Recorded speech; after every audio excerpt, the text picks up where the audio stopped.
Тему биолого-экологические особенности некоторых теневыносливых цветочно-декоративных растений в условиях Приморской полосы Абхазии Алина Сангуля выбрала не случайно. Ведь городские насаждения, парковая зона прибрежной полосы Абхазии в основном состоит из крупномерных, старых, разросшихся деревьев, густая тень которых, охватывающая большие площади, не позволяет оформлять эти участки светолюбивыми культурами, которые составляют основную часть традиционно применяемого ассортимента. Большинство видов из группы теневыносливых растений, рекомендуемых для средней полосы умеренного климата в условиях нашего региона, на фоне экзотической растительности совершенно теряются. Поэтому возникла необходимость в подборе теневыносливых растений для озеленения урбаноценозов. Биологические особенности теневыносливых растений слабо изучены и сводятся в основном к фенологическим наблюдениям за сезонным ритмом роста и развития, сроками цветения отдельных групп теневых растений. В этой связи актуальны исследования по привлечению видового и сортового состава культур, пригодных для произрастания в тени, и изучению их биологии и устойчивости в Абхазии. Целью нашей работы являлся анализ биолого-экологических особенностей таксонов, многолетних травянистых и кустарниковых растений, представляющих интерес для выращивания в затененных местоположениях, и определение перспектив их использования для декоративного паркостроения на территории Абхазии. По результатам экспериментальных работ подобран ассортимент теневыносливых цветочно-декоративных растений, адаптированных к условиям затенения. Проведен анализ степени затенения куртин 5 наиболее посещаемых и старовозрастных парков столицы.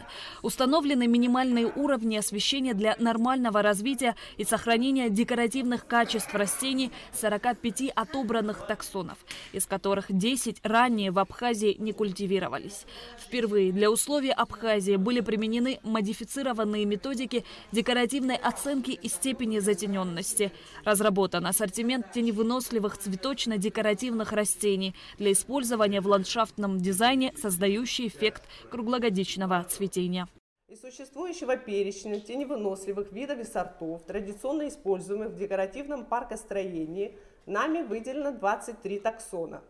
Также в результате оригинальных исследований отобраны 11, считающихся цветолюбивыми, но рекомендуемых нами для затененных местоположений, и 11 теневыносливых, новых и малораспространенных в регионе, успешно прошедших стадию первичного интродукционного испытания на территории арборетума БИН-АНА.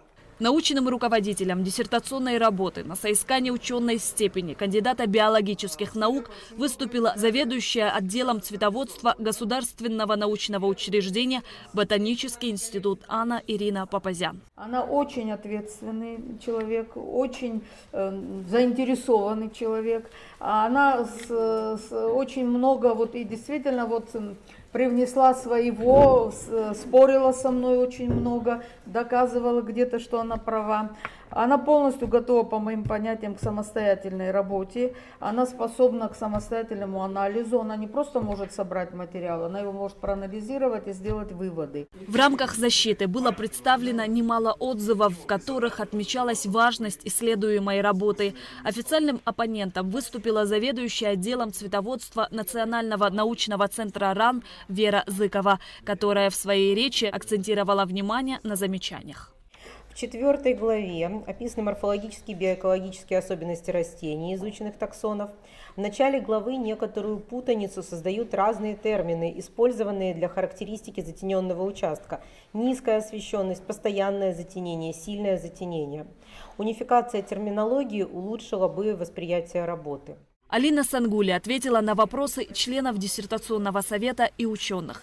Также соискатель ученой степени аргументировала высказанные пожелания и замечания. С диссертацией на соискание ученой степени кандидата биологических наук также выступила Елена Джакони. Работа посвящена биоэкологическим особенностям интродукции представителей рода клен, а также перспективы их использования на территории Абхазии.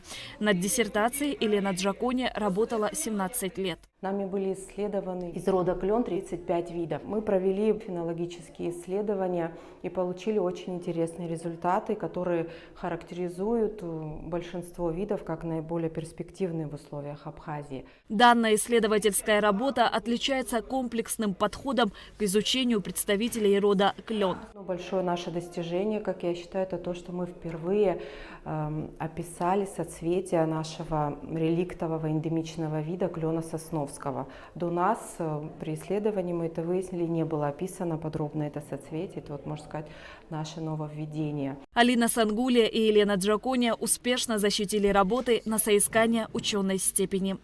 Шазина Ханагуа, Валерий Квиквискири, Абхазское телевидение.